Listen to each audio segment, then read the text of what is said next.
and he's been here before. He's from the West Coast. He had to come east to get some good clients. And he's going to give us some ideas today that he's working on, and some of the stuff he's doing is really exciting. So I'm so excited to share. I want you to welcome Ben Oosterveld. Okay, let's get plugged right in. I got some paper and pens. You guys don't just need to hear me talk. It's none of us talks. So yes.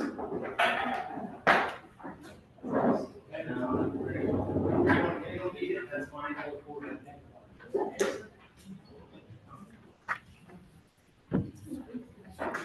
What I find in life is that we're moving very fast.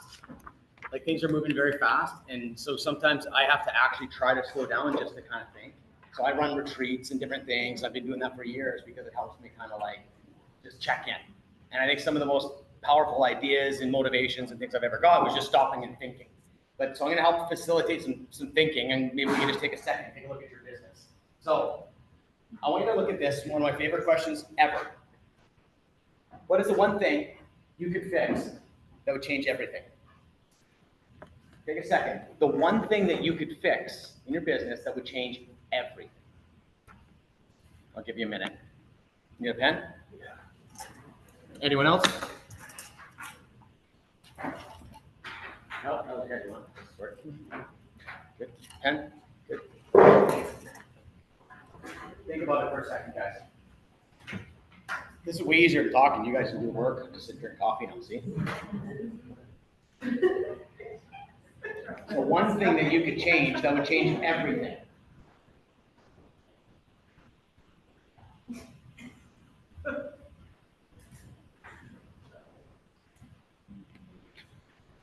I'm not going to ask you guys what yours is. It's probably weird. Probably is. Guys good? Okay. This question is one of my favorite questions. How long has this been a problem? Write it down. How long has this been a problem? Years.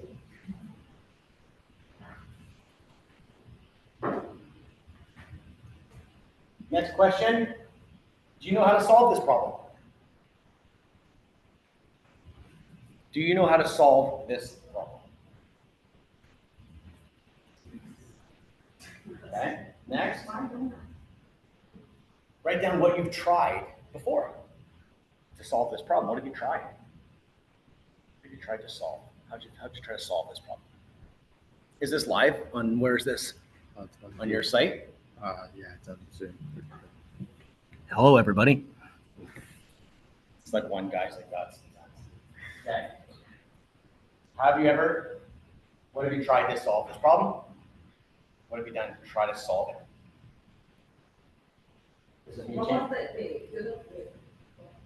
What have you tried to fix the problem? Now, these are my notes. Larry jumped over and we just got a little lost, so you'll see my half-written notes here. We're just going to go with them. Me and Larry started connecting, having fun. Oh shit, I forgot. I added some notes here, guys. What is the cost of not fixing it? And why I wanted to add these other three was annual deals, commissions, lost time, mental pressure. Think about these areas of your life and also of your business, and you need to seriously quantify what this cost is. It's really, really important. What is the cost of not fixing this problem? I think the cost is, I love looking at it in deals and revenue. Like how many more deals would you have? How much more revenue? How would your mental space be? But then when you're in a good mental space, would you be selling more? Would you be executing better? Like it all connects, right? And then it's like, how much lost time is this causing you? Because we measure our pain and we don't have time, we don't have money, right? And then also the mental pressure, the internal game we have, because that brings the effect of how good our internal game is with yourself, is how good you are with your family and friends and clients. When you're in a good place, man, you're amazing. When you're not in a good place, you isolate. So it's huge part of that is the mental game. I come into that one. Good. So the one thing is, we're going to come back to these questions later, but I wanted you to just think about that. How was that for you guys? Just curious. Is it interesting? Can I come up with some things there? Good. We'll come back and circle back to that. Okay, guys? My goal today is that I can maybe see some, I want aha moments, I want shifts. But the only things that actually matter, like I can teach you guys stuff you already know, we can do it, and I can do it in a different way, I can inspire you guys. It does nothing. Like I feel like, oh yeah, that was cool, let's go to another conference, right? I'm just done with it. I'm like, if we don't see real effing change, I'm not interested. And where change comes is a new perspective. Just a new perspective, that's all it is. It's like, oh, I never saw it this way. You know what I mean? Like, if you look at something like, let's see here. Let's see here. Okay, what do you see? Right? I see two bumpers. So what happens is you just change your perspective. There's two bumpers on the back of these things. And sometimes we see life like this, right? We look at every angle. We don't notice. And sometimes it takes a little perspective change. And now you never, ever can ever not see that. So what happens is that's what we can do today is that you think you know your business. This is how you do it. Maybe there's a different way. Maybe there's something. And that's hopefully that we can get to a place where like, oh yeah, that's really interesting. And maybe I'm going to make some different decisions because of new thinking. Fair enough? Good.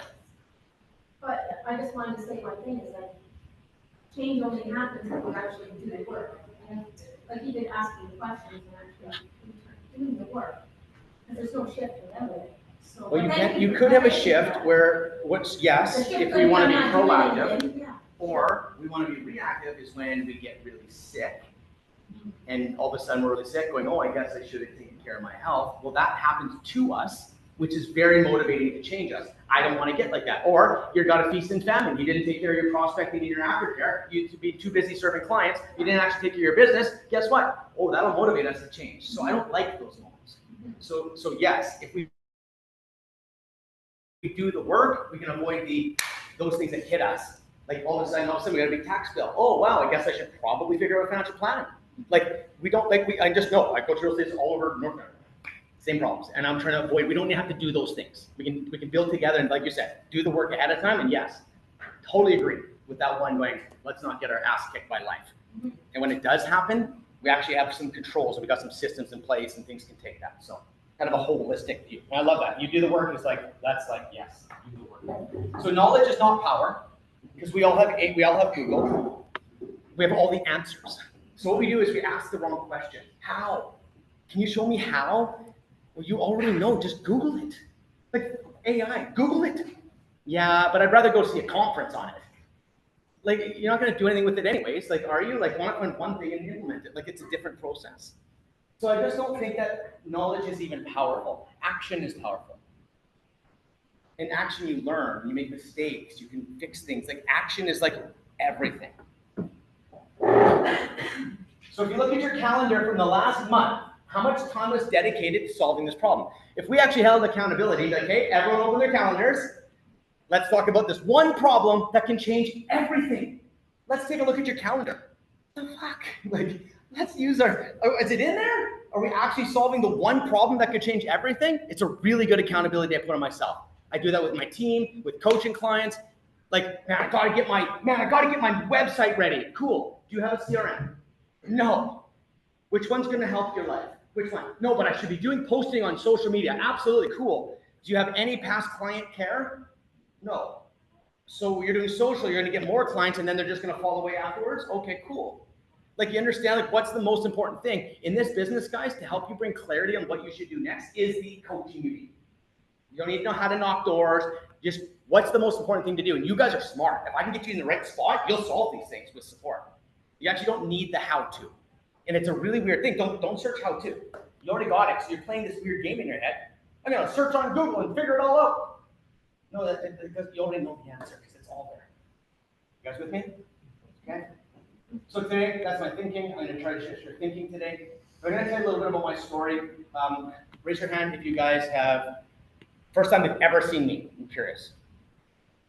Okay, we're chipping away at it. Last time there was more. It's good. It's good. It's good. It's getting there. So you're getting over then. So I'm gonna tell you a little bit about my story because it matters. It's where everything comes from. Everyone has a story. So I grew up in a tough home. You know that we all are really educated on narcissism now. Like, you get on that algorithm, man, and you are educated, right? So we all know now that because of the social media and TikTok, that there is the black sheep that gets their butts kicked in there, and then there's the princess, the hero, and then, yeah, I was the black sheep. I was the one that was always picked on by my family, abused and rejected and psychologically blown away. At 13 years old, I said, I can't take this. If I stay here in this family, I'm going to become like them. I don't know, that sounds like a really mature thought for my age. I don't know why, but I'm like, that sounds like pretty smart. So I literally was innovative from day one. I stole some money out of my dad's offering because he would preach at an old folks home. So he'd always take all their off. I took their money. I called a cab and I said, hey, my mom and dad want me to meet at my friend's house. There's money. So I called a cab. We lived on an acreage. Cab comes in. I'm 13 years old. Jump in the cab, pay the guy, and he takes me into town. I don't know where I'm going. I'm like, yeah, just drop me here. That was my first experience of just running away. And that happened for years until about 15 when I lived on the streets. And guess what? I didn't feel loved, didn't feel appreciated. I didn't know what that was like, right? Because my dad was a guy that would tell me I'm really good only when I worked really hard or did something that's work related. Okay, so you think that love is connected to this performance, and like I'm really well aware now what's going on. But when your sense of identity and satisfaction is tied to your performance, it's a very, very easy person to control and a very, very, very driven person. So I lived my life. I was innovative. I learned how to survive on the streets. I won't tell you all the stories because it would be crazy, but I ended up thinking about dying or going to get rehab. I'd already tried suicide when I was 15. I don't mean to be heavy. It's not heavy for me. It's heavy for you guys. So I'm like, yeah, I'm gonna try to do it. I'm like, I'm very much past that. But I ended up thinking I'm gonna need to figure this out. Either I don't want to live or I need help. So I went to a place called Teen Challenge. And I spent 1 year in rehab. It was a ranch. That was me. No, that's not me. That's me. And so I lived on a ranch. They make you wake up in the morning. It's a little bit like jail. Wake up, you clean the kitchen, you do a Bible study, you clean up, and you go to work at a secondhand shop, and you just live this life of like trying to, and it absolutely helped me. It got me to a place where I was stable enough, but I came out of that place still pretty effed up. But at least I could like not be on drugs and not be lost that much. But here's the thing. What I got from that was huge, but it also has a shadow side. So I left there still not psychologically figured out. It's like far from it.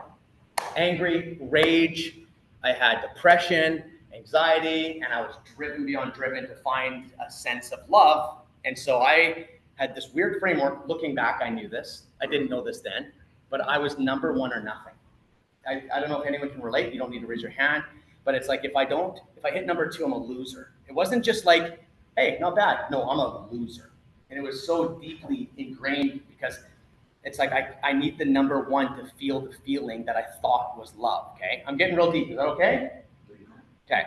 I feel like I don't like wasting time on doing surface shit. Okay, so go with me if you want. But I learned how to sell. I learned how to win. I did a lot of things. If I was not to tell you my story, and we start with this story, hey guys. So I got into sales. I sold $2.5 million of office furniture. I was the youngest guy in that commercial place. I landed Imperial Oil, Husky, Calgary School Board. I was a prodigy. I destroyed the business. They put me beside the president. Okay, so I was like $2.5 million of desks. Okay, like whoever sold you these things, that's what I was doing. I could sell you the walls, everything. So I got on the phone, I cold called, and I crushed. Because guess what? My dad was a salesman. So again, no one knows my backstory. So it's like, well, maybe if I could sell, maybe he will finally love me. But when you have a narcissist, that doesn't work. I now know that. But imagine not knowing the story and hear this story, $2.5 million in sales. Then guess what, guys? I read Rich Dad Poor Dad, and I'm like, oh, my people, entrepreneurs. I quit my job, I had a family, quit my job, and I'm going to be a real estate investor.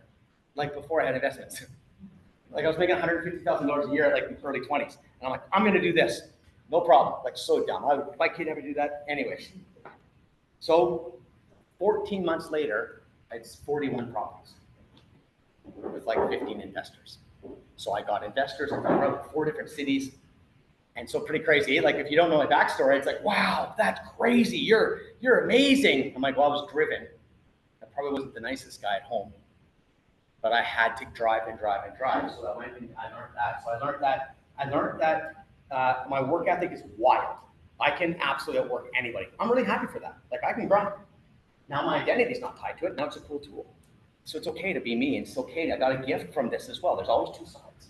The thing is, what it didn't do was it really hurt my relationships outside of work.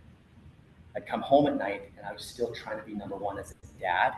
But what happens when you don't feel like you're number one as a dad, you're number two, Now I'm like depressed, angry, frustrated with myself, and then I take it out on the family.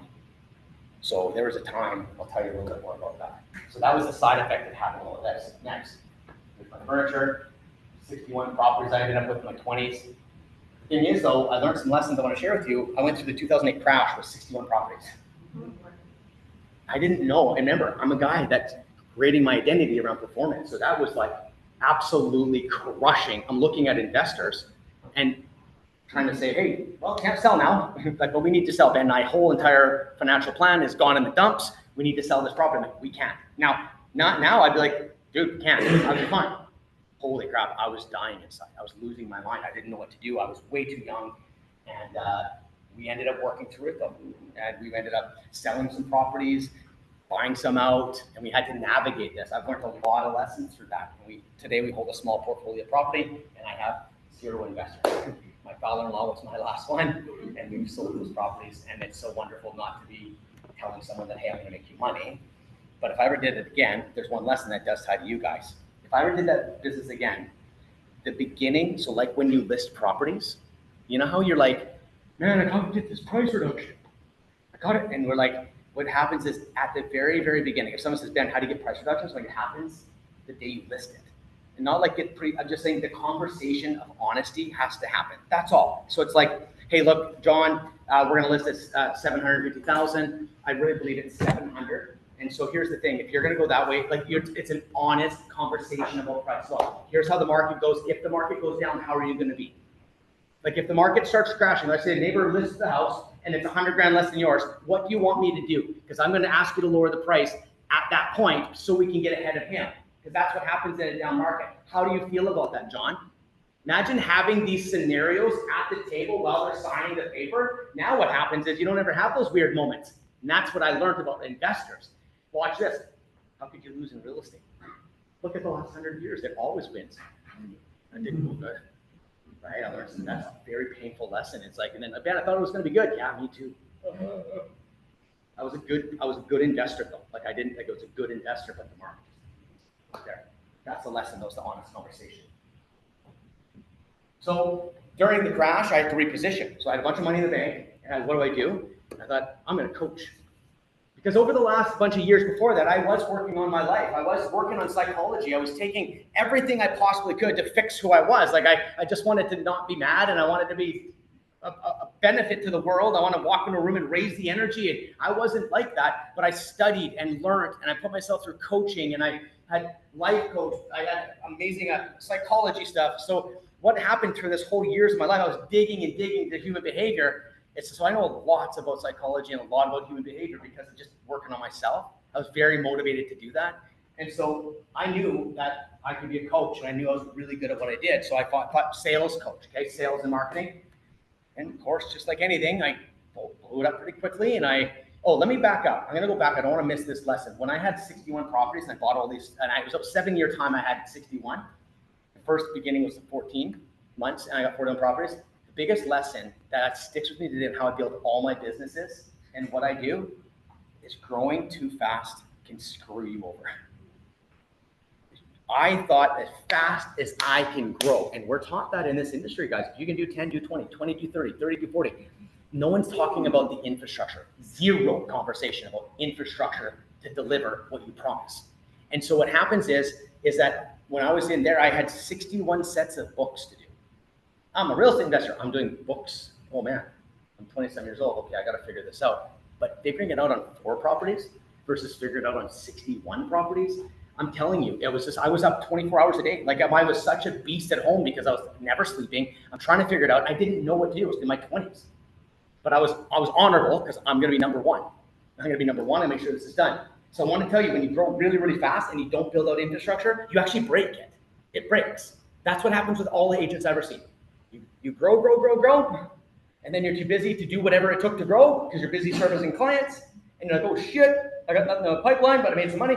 Grow, and you come here, and that drops down, and then what happens is you don't have any aftercare built. You're busy, like it's just like this weird. No one's thinking about actually building scale and systems. They just sell. And so I changed a lot. I went into business coaching, and it was going really well. I coached And I landed a national contract with a company across Canada. I was flying all over the place. It was so cool. I had small people, I had videographers, and I had all these different little coaching companies, and it was going really great. But what I realized my first time is when I'm coaching someone, I could show them the answer. This was years ago, but what happened was the only thing that actually made them change and make them actually get successful was the personal growth conversations I was having about their confidence, their self-worth, about how they tell themselves stories, their triggers, how they push people away, how they communicate with it was all like the shit that I was working on for the last 20 years. I'm like, oh my goodness, this is interesting. So if I just work on personal side of it, their business grows, and I'm like, yep, every single time. So that was a huge awakening because I'm like, I know sales, I know marketing, I can crush with that. But that didn't get me the result as much as just working on the head and the heart. So I combined it. That was like the birthplace of how I coach and my style. And I was like, this is really cool. I can combine what I love, which is sales and marketing and business, with what I absolutely love, which is human transformation. I can climb it together. Well, I didn't fit in anywhere, I'll tell you that, right? I was this weird middle person like that. It's like, what are you? So what happened was I thought about it. I had been coaching some real estate agents at the time, which I had a big chip on my shoulder because I had bought properties and they're just useless. That was my thinking. Like a couple coaching clients, and I was like, okay, I guess I'll coach these agents. I remember one time I bought 16 properties in one shot. A lady, amazing agent, but it was busy season. And she's a great agent, did everything well, but I just made you like guaranteed over $100 some thousand in 2 weeks. Easiest deal she's ever had. I just came in, I'm like, bringing in investors. Not even a thank you card. And I blew my mind. I said, if I ever become an agent, I will destroy this business. Because nobody's doing anything because they're too busy. They don't treat it like a business, and they're just like too busy. And she's a nice lady, but if it was slow season, holy shit, did they call you?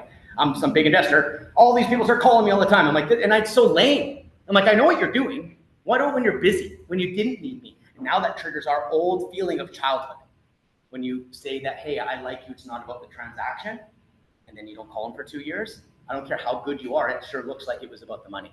And your heart is not that way. It's just that you're too busy and you don't have the ability to keep consistent. And so that's where I was like, it blew my mind. And I said, I would never become an agent. No way. There's no figuring. But if I did, I'm going to destroy this business. I'm going to just eat it up because I just knew what they were doing. With that said, more agents started coming to me. So I was coaching all these different businesses. I thought, from a business strategy perspective, if you said, how do you get referred? I'd say, I'm a business coach. Who needs a kind of business coach? Like I had no niche. So I thought, okay, what if I just coach real estate agents? And I had this crazy idea. What if I became an agent and be the only coach that actually does what he says he's going to do rather than a preacher or a professor? Pulpit people, not my fans.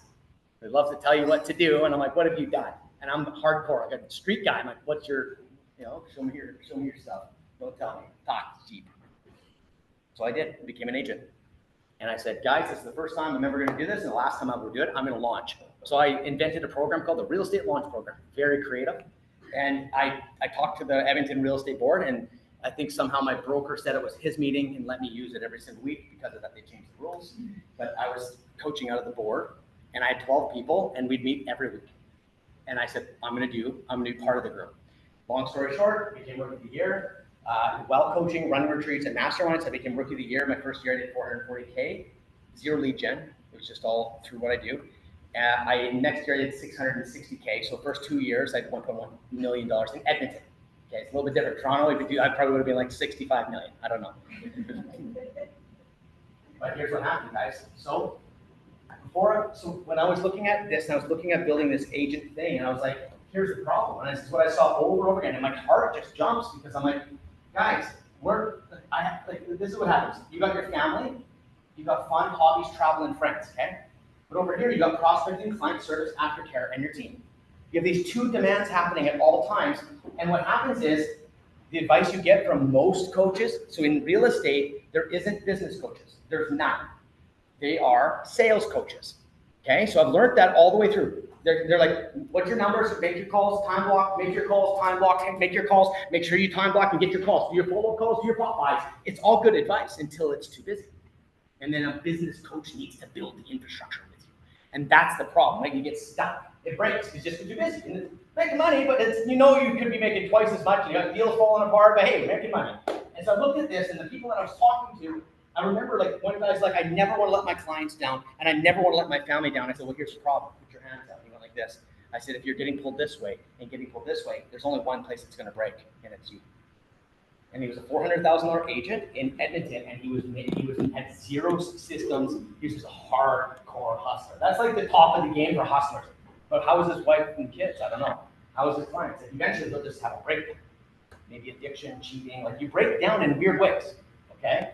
So I looked at this and I'm like, something's wrong with this business model? Because I looked at it from a business coach and went, something's wrong with this.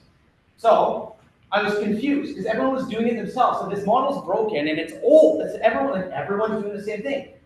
Chasing the money, not building anything. So I look at it this way. I want to show you guys the difference between building a business and a sales job. And this is what I want to show you. See all these? I throw Toronto in there just because you can kiss your guys' ass a little bit. So think about this, okay? So we're going to start a Subway, okay? We're going to buy a Subway. Awesome. What do we do first? Hire. Cool. We're in a restaurant, right? What do we do first? No, we just do it all ourselves, right? I'm going to cook, clean. Like you'd be like, you're an idiot. Why are you get this whole restaurant, you're doing it all yourself? Well, that's kind of like agents. They don't see it as a business. And I'm like, they don't see it as a business. Every one of these businesses needs staff, systems, P&L statements, understand how much money you spend, understand the tax strategy, understand all of these things. Are they employees? Are they contractors? Like there's business. These are basic strategies. And I looked around real estate, didn't find it anywhere. Like nowhere. And I'm like, they can't be nowhere. I'm like, show me. I'm looking. I want to be their friend because if they're coaching agents that way, I'm mind blown. Because I'm like, yeah, maybe Keller Williams, because Keller Williams has the most coaching out of every brokerage I've ever seen, hands down. I'm not just kissing your ass for real, I'm not. Because I see it, you guys have the most organized. Yeah, no, I'm dead serious. Now, sales job is what? Look at this guy. I'm not sure if anyone else is like this. That's their trunk. Oh man, right? And it's like, that's my office inside my car. Yeah. I'm like, yeah, that's great. Like, you understand if you're a business person how dumb that looks. Like, why are you doing that? Like, you know what I mean? Like, yep, do it all myself, guys. You can take your team award. I did it solo. Like, you just, in my mind, I'm like, okay, congratulations. Like, you literally are, so it's a two different mindset, business mindset versus sales job mindset. Now, when I started, this is just I wanted to come out as a coach and building a coaching company as a show, not tell. And I want you guys to think about that when you're a business and your guys' business, don't be talkers, right? Just be like, you can't deny something that you've done. Like, take a look, you have evidence. And I want it to be show, not tell. So anything I have ever told anyone to do, I've probably done myself. This is my team. I sold the team 3 years ago. That was my team. And there's some lessons I learned with building a team. So I did the entire build because I knew I didn't want to be an agent. Dude, Brian, good to see you, buddy. ADD, happens. Just roll with me. All the ADD people are like, boom, boom, back. People that aren't ADs, like, what was that? Come back home, sorry. So what I learned from building a team, so many lessons. If I redid it, I'd do better. But what I did learn was that more team members is not the answer. Mathematically, it is. They're making 50 to 100 grand every one. I'll just get 10 of them. This is easy, right? No. 5-member team is the number. So if you had 3 buyer's agents and 2 assistants, that'd be an incredible business. It's controllable, manageable, and it still feels small enough to say, to make a call to someone. As soon as I grow, I was bigger than this, but I grow to that size, guess what? This guy left, and that's what started happening. It's like, oh, the culture's changing because every personality is different. So I'd be extremely aggressive on who's on my team, and I'd have minimum standards or you're off my team. Those are new changes I would make.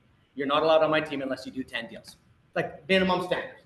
So it's like I'm in control here. I'm not lucky to have somebody like you're lucky to be on the team. I wouldn't be that arrogant, but you know what I mean. So that's my lesson, just leaving a little bit of breadcrumbs. So if you're thinking about these things, small nitro team with great administrative support is 100% the answer. Now here's the thing though, all this stuff I lead to this, is that I was dominating in all these areas, investment properties, acreage, cars, everything, and what was going on behind the scenes was my marriage was falling apart. My marriage is falling apart. My wife even told me later that the kid said, like innocently, hey, how do we get a new daddy? This one's not working. Oof, Mr. Number one overall, real big failure there. I came home one day, she said, I'm leaving. I want a divorce. And I sat down and it's like, I really wanted a wife and kids. Like I thought I was trying to be my best person, but I came with all this baggage all the way through. I'm trying to fix myself for so many years and done really well, but it just like Renee got so tired of not being heard and chasing me with all my endeavors, because if I'm not number one, so what happens is you sacrifice a lot of things to get that feeling. And so I laid on the floor and I cried. I said, I fucked up. And she says, later on in life, she said, that's the first time I think you heard me. Like it took a lot, like a massive earthquake to get me to listen. Because I was driven. Like she would say, how do you get Ben to listen to anything? You try talking to this guy. That was me. And so it was a huge lesson I had. And I remember there that day saying, I remember like sitting there, and it's like a vision or just a memory comes up going, when I left rehab, when I was that age, I had a really simple plan for my life. Find a woman that really is into me and have some kids that would run to the door and see that. It's crazy. That's the day when I've already won. And I'm still playing so hard, but I've already won the game. Holy shit, I had enough. I have enough. I don't need everything. And it was just this massive breakthrough. And I'm like, oh my goodness, I've won the game and I'm messing it all up. And so I realized, and I talked to Renee, I'm like, yeah. And so she's like, yeah, you're hearing me now. Like, and she stayed. And today we have a really amazing relationship. The kids are really into me. Like it's so cool. For real. I worked so hard. I shut down, guys, 2008. I was on YouTube every single week putting out training videos for real estate agents. I was growing at like 300 agents every single day. It was, and that's like, if I would have just kept going, where would I be now? Like it'd be a mega star. I stopped it and shut it down. I shut down all these things. I started looking at the business. I need to fix this. Right? And so we did. And so I focused on my marriage and I focused on my family and hardcore focused on myself. And I learned how to hear my wife. I learned how to hear her. And I didn't know what that meant. I'm not going to get into it today. That's another conversation. But it would be like, you're not hearing me. I'm like, I heard you say you're not hearing me. How maddening is that? Like it's like you're not hearing me. And my wife is the sweetest thing ever. And I'm a strong son of a gun. Okay? So this has helped me in my business, my life, coaching. It's crazy. One of the things we do when we do sales training is called I hear you, I see you, I love you. Because if you can get that emotional connection with your client and you actually hear them and see them, you're gonna have a limited edition place. Looking at you forever. That's no one seen and heard. We're all misunderstood, guys. And I realized I learned this. So my question was, you see a little bubble? What do I want? So I want to take a second right now, and I want you to just take a moment. Don't joke around this time. But if you do, I'm not gonna judge you much. What do you want? This is the question I feel like real estate agents are mostly misguided. Okay? Because I'm not going to prescribe it. That's my best word. Can you just write down, what do you want? What do you want? So why did you, I'm totally reading this wrong. That's why you're looking at me confused. I got it. Why did you become an agent? I'm going to lead to something else. Sorry, guys. That's just my brain. Sorry, are we doing this one? No, yes. Don't listen to me. Do this for me. That's part of my life. That's how it works. So we're getting to there. So Senator, tell us, why did you become an agent? Why did you become an agent? Are you like moving this? You just following me with this thing? I'm going to try to stay still if you want. No. Why did you become an agent?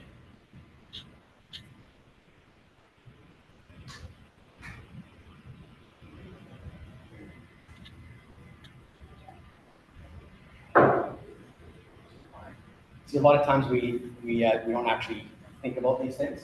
And because of my story, I think, well, I want to really think about these things so I can make better decisions. So I'm just going to guess a little bit of why you guys see if any of these things are on your sheet, okay? CRM management, picking up blockbusters, doing paperwork. It's so easy to get the money. You look at everyone and you love looking at everyone as prospects. It's so cool. You love taxes and running your own business. Oh my goodness, we love rude people and rude agents. Oh, love that. You like being judged. You probably why you joined as an agent. You love the ups and downs of the market you can't control. You want to get into debt with an expensive car. That's why you probably joined. We love door knocking, that's for sure. Love wasting money on crappy marketing that doesn't work. That's a fun thing to do. Love online lead gen. I know everyone loves that. Loves managing people. Maybe you love the systems. You're a systems person. I'm going to become an agent because I love systems. Yeah. Love the risk of being sued. That's fun too, hey? Love that. Love the update courses and the rules we have to follow. They're awesome rules that make total sense. Like, don't give a thank you card because that's an instant. That's how stupid they can be. Did anything get on your list like that? Oh no? Oh. We don't become agents. Why did we become an agent? Let's hear some. What made you become an agent? I'm just similar to yours. I had, I want to say a bad experience, but an experience with the Navy where I felt like I couldn't have done a better job, and I was passionate about how to do design, so I was like, okay, I'm going to do it. Yeah. So, but I did not know it was my business. I bet you'll Nobody does. People are like, oh, what? Everyone in real estate is like, this is so good. I thought about this. It's really everywhere. Okay, anyways, No, okay. that was basically my Yeah. very professional. Cool. Anyone else? Yeah, I was at a point in my life where I had just lost a job that I had been doing for quite a long time. Yeah. I was fired. Just so you know, they went under. Okay. And I realized that I hated it. I didn't want to go on with that. And when I was 18, I wanted to become an agent. And I remember telling my dad that, and he fell off his chair laughing. Like, seriously, so you're 18, Oh my do goodness. you know anything about this? Do you have a database? Do you He know probably had anything? some wisdom, really. Yeah, You're like, you're going to university, you're not Yeah. doing this, right? So yeah, I just kind of circled back again and went for it. Cool. Anyone else? Why'd you become an agent? To get rich, for all the freedom you have as an agent, and it's better than being a prison guard. Were you one? That's awesome. Don't negotiate with that guy. Okay. Yes. I just didn't want to have fancy to a lot.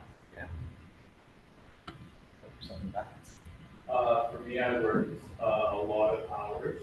My last job, it wasn't my choice. It was pretty much scheduled. So coming into being married, starting a family, I didn't want to be that person that had no choice of where to time. So that was a big part of it. Thank you for that. I think we all want to be an agent for the same thing, okay? It's freedom. And when you go to a annual business planning session, what's the question that they ask for your business plan? They say, how much money do you want to make? How many deals do you want to do? And it's the wrong question. Because that only motivates you when you're broke. When you're broke, chase the money. Oh boy, if I was broke, man, I'd do dishes, pick up dog shit. I don't care. I'll like, we're motivated, right? But we want to get past that quickly and be like, why are we? Because you're going to need to be kicked while you're down. It's a hard job. It's a very hard job. And if you don't have a motivator that drives you more than the GCI goal, because that doesn't work. And so that's another beef I've got with this industry, is we should be doing yearly set your compass sessions versus yearly business planning sessions. Because if your compass is set, and how many business planning sessions get done, and then they drive and put the pressure on you for the entire year, and it actually works against you. A handful of people make it, but most people get really stressed out from that. So just look at the behavior, and so I'm building a set your compass for annual, maybe a real estate group wants to talk about life a little bit, because I'm telling you, someone just joined our program and I dig in. If you don't have a motivator, that's more than money. I literally say no to you. I had guys like, I want to make $1 million. Okay, cool. Why? Well, my buddy did it. I want to do it. Why not? I can do it. I said, well, what else? And he couldn't get there. I said, I don't think we're a fit. Another guy joined the program. He goes, I'm working nonstop. I'm good at the sales side. I don't have my systems together, but I have a 16-year-old special needs daughter, and I'd like to not waste my whole life. I'd like to be with her. Oh yeah. You know how far that guy's going to go? Oh, he'll execute, right? So we all have that, but we don't nurture that. We don't actually get to know what we really want. So I got to this conversation because I was forced upon. So when we talk about being forced upon, I was a good person all the way through. Just got beat up as a young kid, and I've been working this out, but I'm motivated.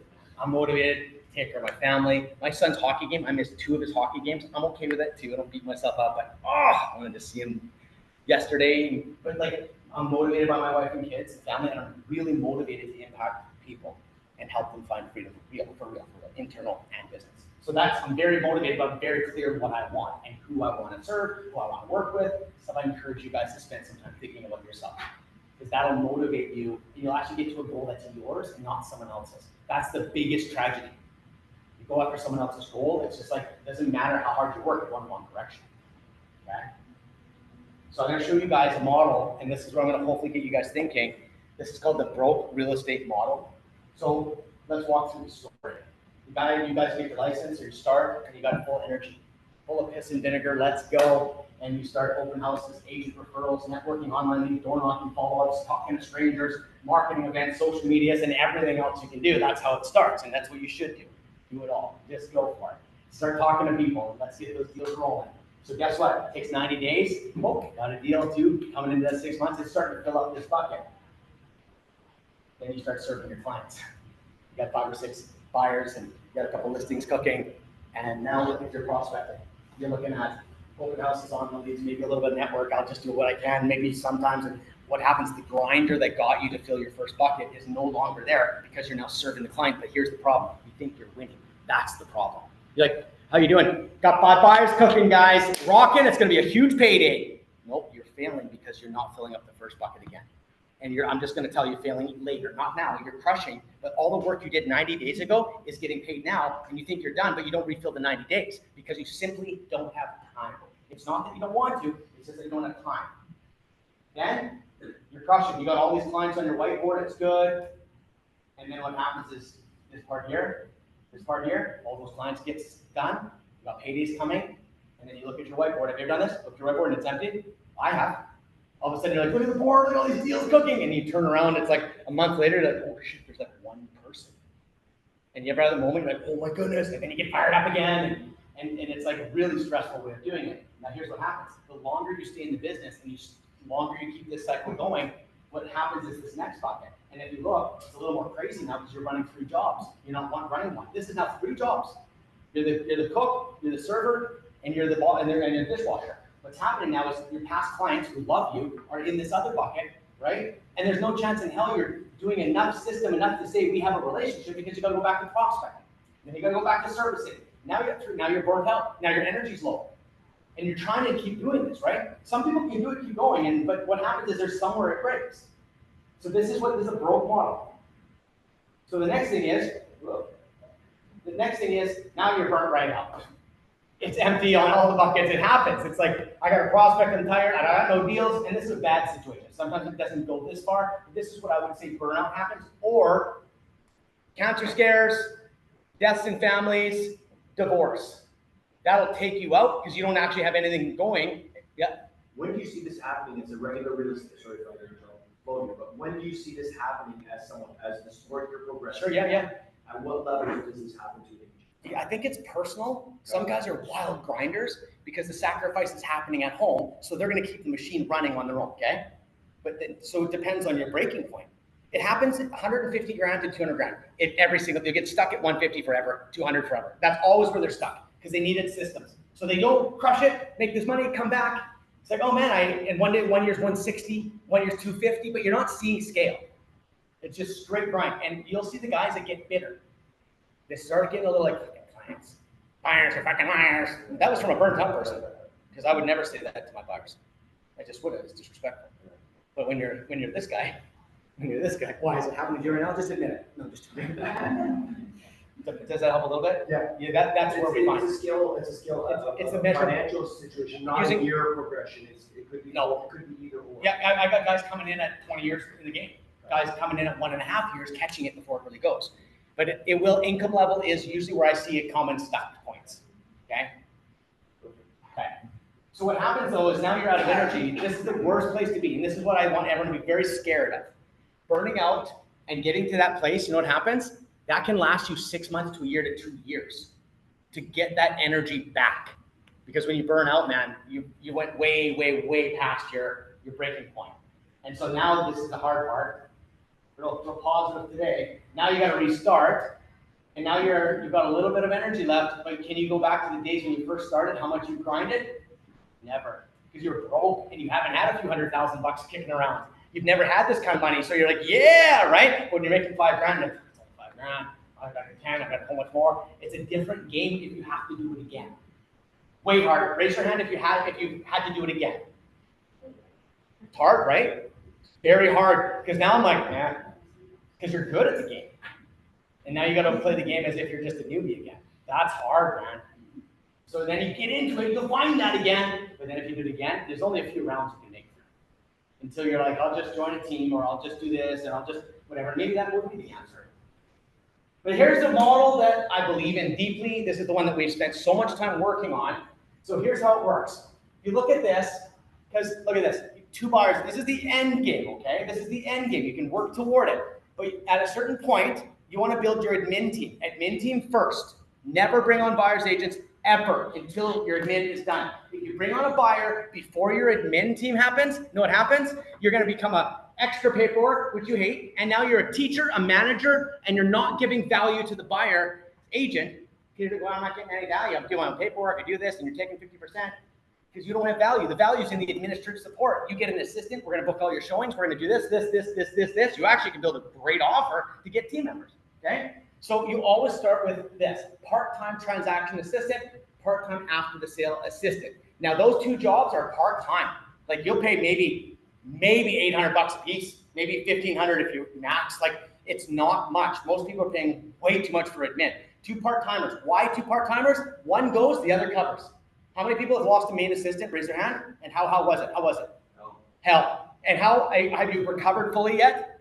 Not fully yet. The cost, $100,000 for sure. Oh, yeah. Think about that thought. $100,000, or we can have 2 assistants. And the recovery of the mind and the heart and trying to, now he's like got to sell, he's got to hire, like holy shit, right? So this is what I'm saying. I'm just showing you guys, and even if you're a brand new agent in here, you need to see this, okay? So you go part-time, and then you have these 2 part-timers, transactions, and then what happens is, because you have an after the service sales system, like cookies on the birthday, all kinds of cool stuff that go out, they're gonna say, oh, they still care about me, and they never will leave you. Guys, there's something in business called LTV. Anyone know what that abbreviation is? It's a business metric, LTV. Nope, that's a mortgage plan. Lifetime value. So if you look at some of the top companies in the world, that's the one metric they look at. Like Netflix would be obsessed with lifetime value.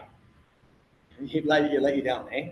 Yeah, I mean, he's making me feel like shame. Well, you look dumb saying He said shame. He said shame. Loan to value. He was a prison guard, leave him alone. I think it was a great answer, but the wrong one. Okay, so guys, but seriously, guys, the top, like think about Netflix. I want you guys are thinking like business owners today. I want you guys to really think differently. Netflix, the only thing they care about is what? How long can they keep you paying that damn subscription, right? You need to think the same way. How long can that client stay with you? Do you know the value of one sale? Say it's 10 grand, 15 grand, whatever. What's the value of a 20-year client? How many referrals, how much repeat business? I bet you it's 2 repeats for sure. A kid comes out of it, probably 5 or 6 referrals. You're looking at 8 or 9 deals, probably 10 deals per person, just on referrals. And that, all you need to do is take care of them. They already been sold. No, I want to buy a lead gen site and call 1,000 people and forget about those people that have so much value. Nobody industry, nobody. Tell me one person saying, hey, you're going to take a seminar. It's called How to Keep Your Clients for Life. No one. I'll do another seminar. How to use AI to get leads. Okay, cool. Let's go to that. Like again, what's the most important thing that's going to affect everything? Build out an aftercare system, and in time, not quickly, in time, you will have more referral business. Think about this. 500 transactions, remember this number, 500 transactions under your belt. So whether it take you 10 years or 15 or 20 years, at a 10% referral rate, how many deals a year are you getting? 50. Why are we not building that? To me, it's very simple. You're going to play a little bit of a longer game, but you build out robust, not bullshit emails on a birthday. I'm not talking automations. Happy birthday. What if I sent an email to my wife? Happy birthday. Like, no, I graded if my wife would like it, that's where my client would be. Minus the kissing enough. Does that be here? So guys, the biggest thing I want to show you is this. You have this, look at the energy levels. The whole team's pumped. That's the superstar stuff. Now look at this. This you don't leak. Fills your 90, it fills your bucket without, so you're not starting on an empty bucket. You just got to do a little bit of passive marketing. You just got to do a little bit of mail outs. You got to do a few different things, and then it all works because the first part of it is all referrals and repeat. Do you guys know, even people that don't know this system, there's someone in this office, I bet, that's vintage, like years, like, you know, the people that are like, the old guys like Larry? Larry? Our elders. I can only insult my friends. We're not friends yet. Are we friends? Okay, you're an old bugger too. Okay, so here's the thing. Here's the thing, guys. If you take all the stuff away, all the systems, and if you just keep good relationships, okay, these people live on referrals. You know they're in the business. It takes a little longer to get there, but they're just referrals because they actually took the time. I bet you, Larry, when you were selling, you'd stop by someone's house just to say hi, not because it was a system, correct? That's right, because he's got that in him.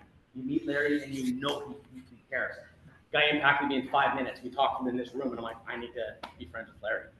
And so what it is an honest, authentic connection with a human that lasts more than 50 touches. Like if I didn't see you in 2 years and we met each other, it would be instant fire again.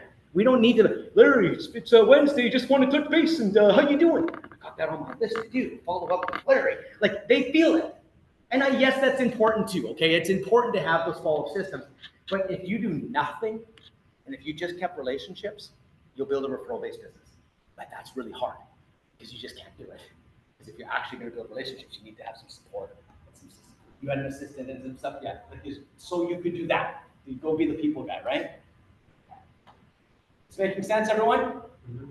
Give me your thoughts. What's your, real quick, give me some feedback here. I wonder what you guys are getting from this. Yes? It's going to be more accurate at this. So, burnout, it's harder too, right? Yeah. And then it's like, even if you're not losing money on the inside and all other things, just trying to get things back in order. It's just time. It's time. I need more stress. Just even coming back, yeah. Yeah, it's harder. Yeah. Yeah, but it can be so amazing. Guys, we have so many success stories. Jimmy, he's in Ottawa. He started with me years ago, probably the same event I think you would have come, saw me back in the day. Jimmy jumped in, and his mom was the big real estate agent. He was just the helper in the business. And he jumps in. Today, fast forward, I don't know, 10 years, maybe, 8 years. He now makes $300-400 grand a year. He has Fridays off and weekends off. He could make way more money. He has an assistant and all the systems taken care of. He's also one of my coaches. You know why? Because he has 20 hours a week and he wants to do it. He gets to live that life he wants, but he's controlled his bill. And so now that's in 4 years. So he can make more money, but you guys got to think of something. If your dream life is 400 grand a year, but your goal is 500 grand, that 100 grand costs you something else. It costs you somewhere else. So I'm not a guy going to make as much as you can. No, figure out what you want in your life. Let's budget that. Like if you want 50 grand in investments or whatever you want. But if that's your dream life, price it out. That's what business planning should be. Let's price out the life you want to set the number, then we business plan that number. But don't just pick a number just because you did 50 last year, you're going to do 70 here. You just don't need to pick it. So here's Tyler Ellis. This is this year. He was literally 2 weeks ago in our group coaching. He says, hey, I've been at the lake the entire summer. He goes, I was home 7 days. This is a number. I won't tell you the real number. It's a ridiculous amount of numbers. But I put 50 and it's way over that. Just for disclosure reasons, I didn't ask him, so I just put 50, and that's way lower than what he did so far this year. 7 days, he was in his office, his team ran things, he did things, he was at the lake the entire summer, and he's crushing. He's been with us 3 years. This is by looking at it from a business. Renee Brown, she has 3 assistants, 1 team member, because 1 left, she has 1 buyer's agent. 2 major health scares happened in her life this year. You guys know what happens, you don't give a shit about anything until you use people that you love are going through something. So there's a lot of meetings to go to, there's a lot of doctor's appointments and things like that. She's gonna have her biggest year this year, the biggest year she's ever had. And she's plus her team's taking care of things. So she didn't yet. Koken, he's Niagara, buyer's agent, 100 grand, in 4 years, built $1 million team, all through systems. It's a mindset shift. Clayton, who's down in Phoenix or Florence, Arizona, he's an amazing human being, like connection beyond connection. He's actually one of our coaches as well. Hired 2 assistants, raises client experience. So a lot of it was transactional and he wasn't quite getting traction. Put in some of these systems of client experience systems, and then he did over 80 deals, jumped on 23 deals to 80 deals. He had a limited mindset. He just wouldn't spend a dollar because he didn't have much money.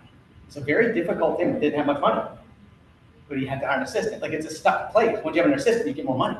When I started, guys, as an agent, I took it as a business. I hired an assistant. Before I had sales. In my first month, I did 5 sales. I just focused on money-making activity versus headshots and branding. Branding is, you don't need branding until you actually make some money.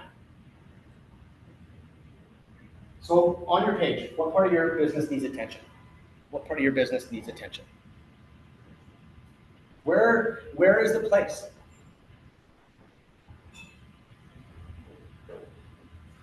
part of your business needs attention? Just an open question.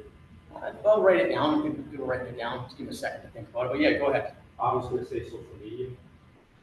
Oh yeah, you missed the first part, didn't you? Yeah, I did, I'm sorry. The first question is, what's the one thing that would change everything? Oh, that's funny. Why not social media? No, yeah, I'd stick with that. Okay, so you got everything else going? To agree. Cool. So you got about 15 people in the pipeline ready to buy? I mean, I have 2 in my car.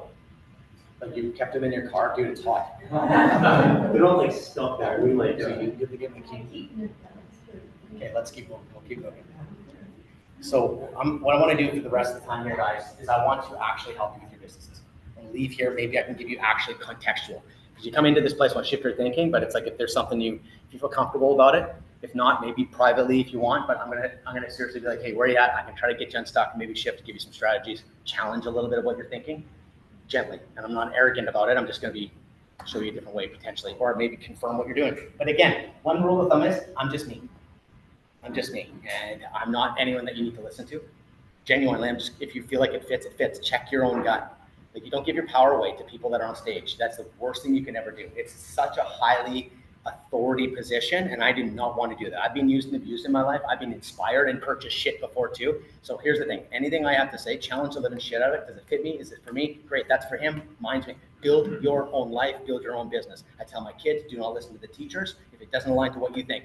Do not listen to your coach if you do not be respectful, be honest, and go talk to them. Go talk to your coach and say, yeah, go talk to your teacher. Like, I'm growing my kids to be an independent thinkers, and I don't want you guys just to follow me because I'm got a big story and I might have inspired. So just think for yourself. So when I give you advice, you don't have to take it. Fair enough? It's your business. So this is just a quick little schematic for the logical minds. So there's the agent, 2 agents, 2 part-time people. One's a client experience manager, one's a merger manager. The CRM is where everything goes. This is all the areas where you get your leads from. The goal is to get the leads from repeat referral. When you get your prospect list, how do you nurture that list? They're all systems here. Once they get into the place of qualified, then you have all your systems here, like deal flow emails and all the different things. This is the area where you guys will be really good. They just have to have a lot of outsourcing happening here. They become past clients, and that's when the money's made. So that's where all these systems come in here. Workday system, 90-day Meg, Christmas in July, annual feedback system. So this is the model, okay? Oh yeah, how many people don't have a book? Raise your hand. Who doesn't have a book? Okay, so there's a few people. Okay, if you want to scan here, you can follow me on Instagram if you want. But that's the best way you can get a free book from me. Just go there and message me, free book. Okay, I'll send it to you guys. I'm going to be giving away a hard copy today. I just don't know how I'm going to pick someone, but I will. Is it working? Yeah, just go follow me on Instagram and then just go message me, free book. Okay, if anyone else follows me that isn't following me, that does this, just write free gift. I'll find something to give you guys, okay? Yeah, not some, hopefully it's of value. There you go. So let's go back to this now. Let me just see what I got here. Okay. So what I'm going to do today, how much time we got left? We got a time check? Okay, so I got 2 things I want to do. I want to work with you guys for a little bit here, but I also I have 2 programs. One is called Real Estate Reboot, and I can tell you about that. That's about scaling your business. But we just launched another program. We've been running it, and it's getting crazy results. And it's called Real Estate Rocket Fuel for the people that want to go from 0 to 100K in 90 days and have that in their pipeline. So if anyone's interested in that, what I'm going to do is we'll do coaching here. If you want to hear about my coaching programs, I'll walk you through. I've got some slides and stuff I can show you. Probably take 5, 6, 10 minutes. I can answer whatever questions you want. No smoke and mirrors with me at all. But I'll do that after. Is that fair enough? Okay. Okay. So let's go through let's talk about some of the work that you guys have done here today. What is the one thing that could change everything? We have some volunteers. Yes. So I've been running a team for well over 20 years. Yeah. So I have a lot of. And you look like 18 years old. How's that true?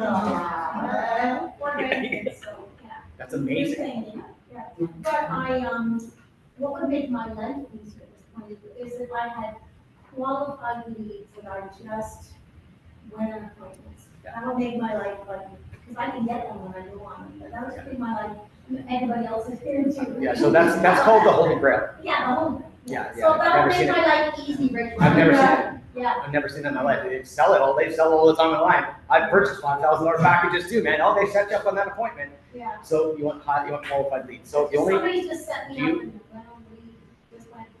yeah, so that's what they'll promise and no one delivers. No, I know. So But I'm saying that would make my Okay, life. so let's do this. It would make it easier but that's not what I'm asking. I'm asking what would change everything. Yeah, that's what I'm saying, for me to have. So let me dig into your business a little bit. Do you have an ISA? No. Okay, so there's an answer. Do you have a lead gen site? Yes. Okay, so you need someone qualifying leads done. Because right now I'm doing it all. That's Just why. hire someone to qualify the leads. That's why I didn't do it, that's what I'm saying, I put that down. Yeah. So if you want it, then what you need to do, just really, honestly, you hire someone that loves grinding on the phone and doing a lead gen. Okay, you pay them a half decent amount because it's a sucky job. You make sure it's only like 2 or 3 hours a day because they'll hate you after 3 hours. And then what you need to do is train the shit out of them. Yeah. Like, I'm not joking. I'm talking 3 hours a day. You do the job for 2 full weeks with that person. Make sure they're up to standard. That's the mistake most people make. They don't have time. Train. Go through it like 100 times with them. Watch their call. Review their calls. That's how you do training. You commit to that. I promise you. That's how you get those leads. Good answer. See, that's the how-to. Real easy. Now it's about Perfect. Yeah, thank doing you. it for sure. So, and you know what that means? Going through a few ISAs, it's a pain in the ass. It's a terrible job to find. You're gonna try and outsource or something from Brazil. Sounds great. Doesn't work. No. Like I need someone in the office. I think it's someone that whatever you want, don't listen to anyone else. Go, this would work for me and build that. If someone's gonna go, oh my goodness, this is an ISA company. Try it, but just know that like if you want someone to sit there and you want to work with them, then have someone in here. You'll just pay more money, but one deal. Yeah. One deal. I It's easy to I pay for. just tell them, I just did a phone call this morning with somebody on my team this thing.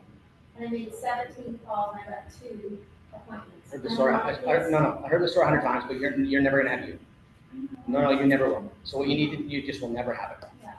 I had one guy on my team that did 50, 60 deals a year. I had that. Yeah. And I did 2 years where I didn't sell anything. And I was making money and coaching and having my team run. It was awesome. And it was working. But then it's, you know, No, I sold it. No, I sold it. No, I didn't. Okay, so is that helpful? yes, no, it was, thank you. Good. Just trying to get clarity quick. That's cool. Who's next? Not you. We're going out after. We got an hour with this guy. Unfixable. Oh, don't get challenging me here, Renee. It's just a thing. Yeah, that's all. He's got inflammation everywhere. That's it, eh? Okay, quick, guys. Time's running out. Who wants to talk? Okay, well, I'm not an agent, I'm a director of office. Okay. So, What would you think? Let's play. ready? Sure. Okay, so I put, all the agents in our team doing consistent business. So right now, Doing- consistent. Yeah. So we have like someone that kills it all the time with 50+ deals a year, Yeah. and then everyone else is under. Yeah, I know. 80-20. Yeah. That's the big problem. Yeah. Right? What I find, I'll just give you my thoughts. I don't know how to solve that. I know that everyone's trying to solve that in brokerages, but maybe that's different. I mean, I'll leave that conversation on the side because I don't want to say some stuff in front of the agents because I got some ideas. Oh, I'll tell you two later. What it is I only take certain agents. Yeah. That's what I would do. That's just my truth. I'd be like, you're not in mine. I do that with my program. And as soon as I stop taking the agents that aren't going to win, the business comes off. Because then every single person comes in, home runs. But I find out what that agent is. But the other part is I work on confidence. I wouldn't work on sales training. I work on communication skills, not sales training. So I'd like self-awareness, like Myers-Briggs, colors, and all that stuff. And then I would probably you have to build the confidence. Usually the reason why they don't hit their mark is because it's their own personal self-worth. That's why it's hard. And all the brokerages are trying to teach them how to sell and build these actual activities. And really it's an internal game. And that's what I find level up. So I'd probably would bring in like transformational conversations. And that's my style though, so I don't know. Yeah, and we do a lot of mindset. We have like a really great coach that we, and they have access to them. But yeah, just, yeah. Okay, so I'll tell you what my reactive field program, how we solved it. That's what I'll do. I'll show you how we solved it internally in our world. It's either the right person. It comes down to the right people, to be honest with you. And no matter what we do, it's right client, right everything. We need to kind of have that. Once you get to a little bit of money, you have that privilege. You're like, I don't really want to work with you. Like that's the best place. You want to get to the place where you're like, I want to work with you. and work. So you wake up in the morning happy. Happiness is the most highest thing you can have for your business, happiness. Because when you feel good, you just crush. Like when you feel great, like you feel like you're just feeling loved and appreciated and you crush. When you don't feel loved and appreciated by yourself, or whatever's happening in your head, you show up at 50%. And when someone walks by you and they're a past client and you do this, oh, I don't want to talk, I'm too tired, that's the problem. That means it's a bad client or you're not in the best shape. Because when you're happy, you're like, yo. Okay, who's next? Yes. I think for me, the one thing would be the fact that this dude is full time. Yeah. Yeah. I told her that. For sure. Yeah. Can I ask how many sales you're doing part-time? So this year, 5. I got 6. Yeah, it's usually 5 or 6. Yeah. So, and you won't get past it until it takes a ton of hours to get going. So do you have, yeah, so it's burn the boats, or if you can't afford it, you don't, you just keep chipping away. Like that's what it is. You happy with that, or burn the boats? So you burn the boats, get in your head and you're gonna grind your face off for 6 months. Like you gotta get ready to like, I'm gonna really get it. But if you're not really like honest with yourself, just go for it. Is that okay? It's like circling guys. But you know what I mean? Like the part-time agent is always a challenge. It's amazing because you can make this money on the side, but it's always going to be that 5, 6. I said 5 before you said 6 because I was like, I think I know. Yeah, if I see a 10 part-time, I'm blown away. Blown away. So the question is, how many do you need to do? And that comes into like a self-belief. Like, I got this, I can do it, I can do it. But if you honestly don't think you can do it, well then you're gonna be stuck in the middle and take the extra money and maybe build stuff out in your life that you really love. Rather than try to get it to real estate, you can do it through friendship, hobbies, holidaying, all these other things you can still get and use your extra money as extra money. Or burn the boats and build it. Stuff you already know, right? Yeah. I am proud of myself to like be saying no to LTO for Who's next? Lack of consistency with past client care. Yeah, so that's, awesome, man. You probably got a lot of clients. How long have you been in the game? Because you gotta tell. 20, Look at the grades, man. 24 years. You gotta look at his grades. You know what? 37 years. 24. They all love you here, right? So 24 years. So can I'm just gonna help.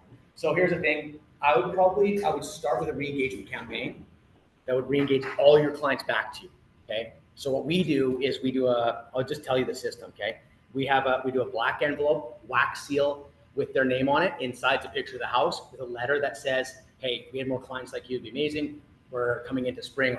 This year was a little bit tougher, a little bit of compassion, and say, hey, look, if you know anyone buying or selling, just want to say you're an amazing client.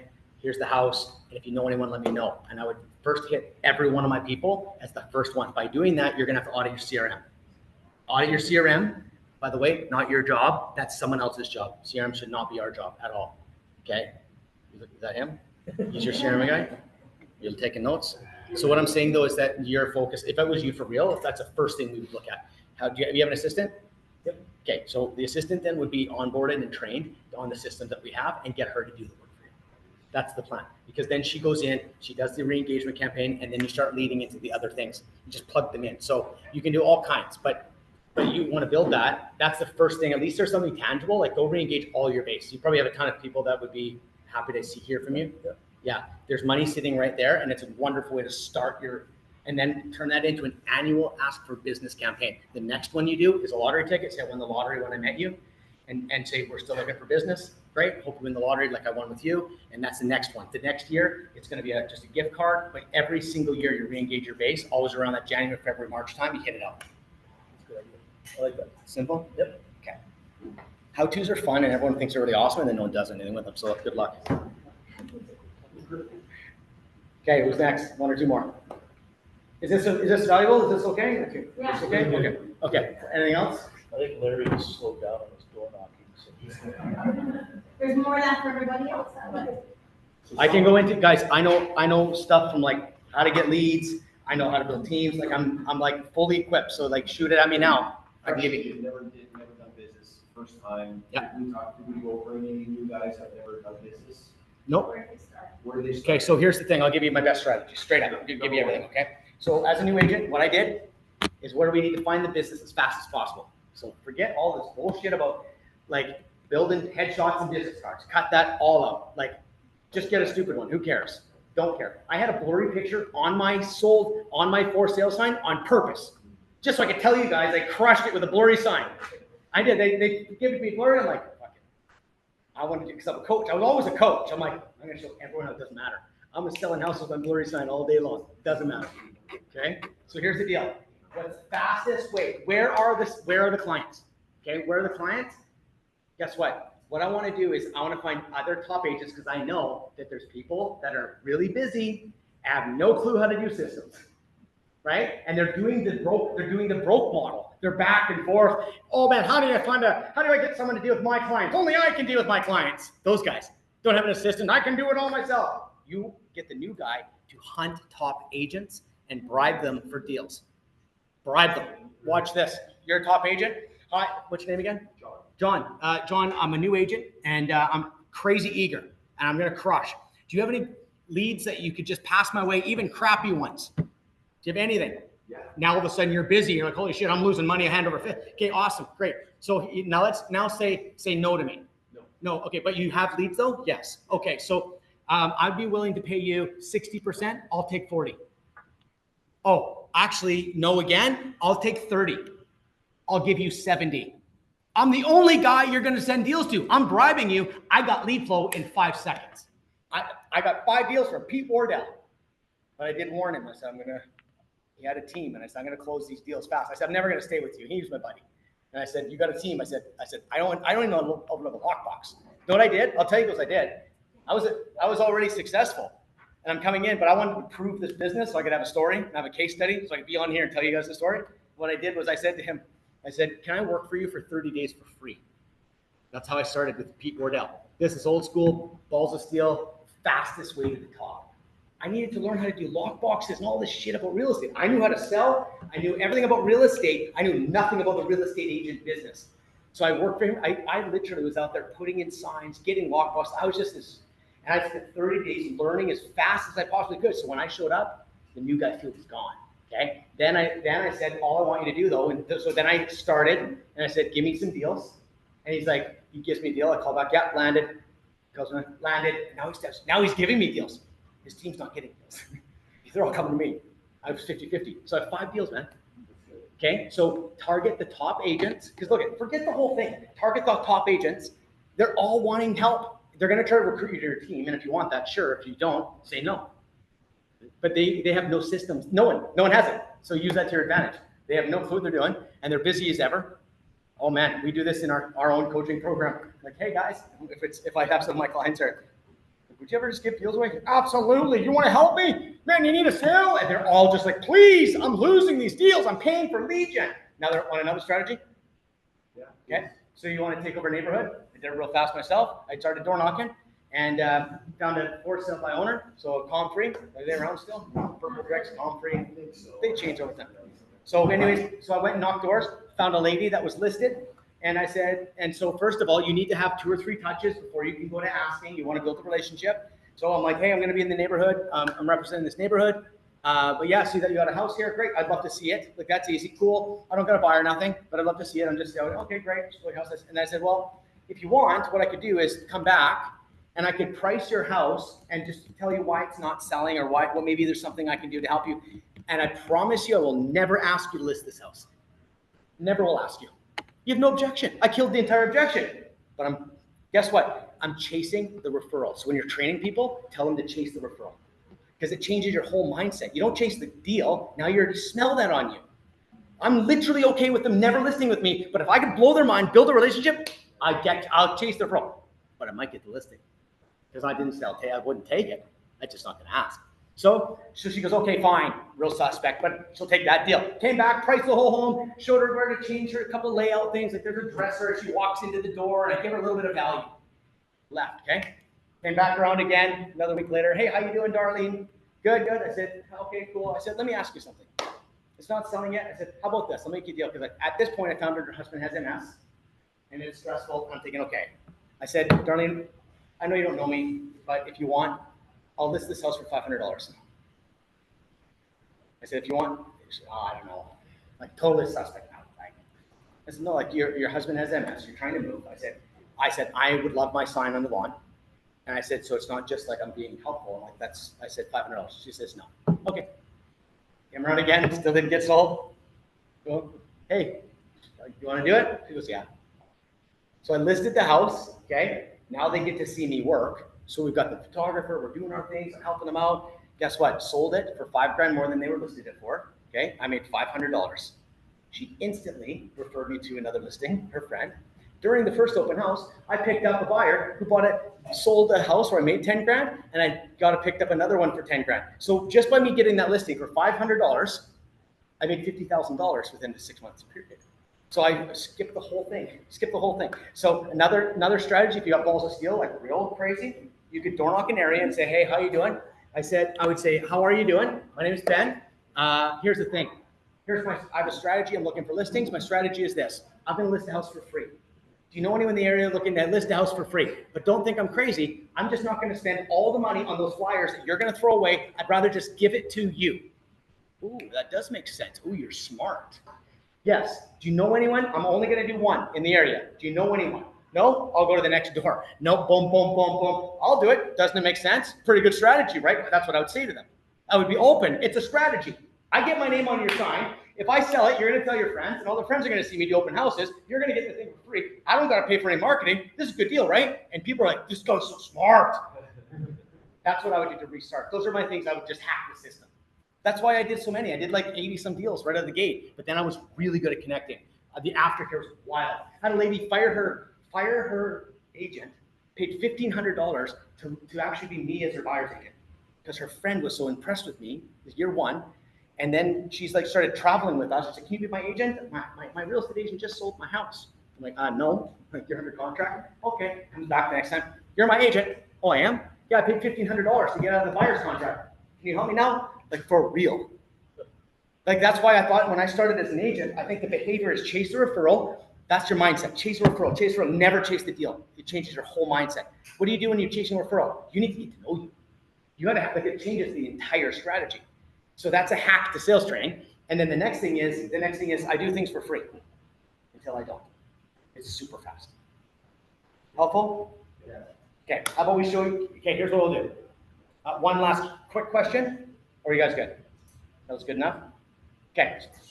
Anyone want to know, and this is literally, do you want to see what I do for coaching? Yes. Okay, so if you don't, get up. Because I'm just going to do it. Okay. Oh yeah, who wants a free book? Who doesn't have a book? Who doesn't have a book? You've never read it? Hold on, let me rephrase this. Who wants a free book that'll read it? I'll read it. Oh, no, look at that's funny. Oh, you're first. You'll read it? I'll read it. Make me a deal. You send me a note. Dude, you're part of the book club. You didn't read the book the first time. Oh, wait. No, wait. No excuses. Listen, if you're gonna take this, Okay, I like you. What would have We're lucky we're running behind here. Okay, guys, the reboot program is what we do. I'll give you as much as I can, and then we'll go from there. Real estate agents over 175K. We need systems so they can grow without sacrificing client service or relationships at home. They're tired of doing everything themselves, feeling trapped in the day-to-day. They want to make more money with less crime. They should have more referrals, but have holes in their follow-up systems, need deeper connection with their clients.